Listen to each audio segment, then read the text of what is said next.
Hello, friends.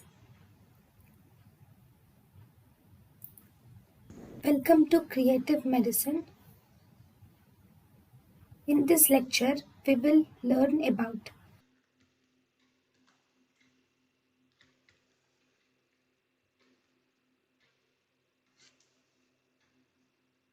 Now, what are the drugs that reduce the gastric acid secretion?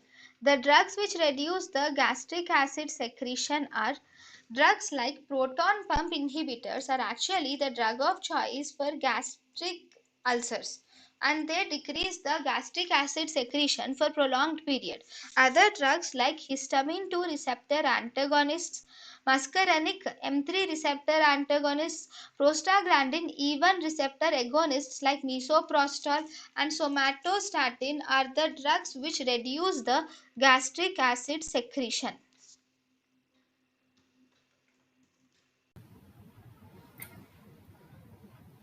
thank you and thank you for watching.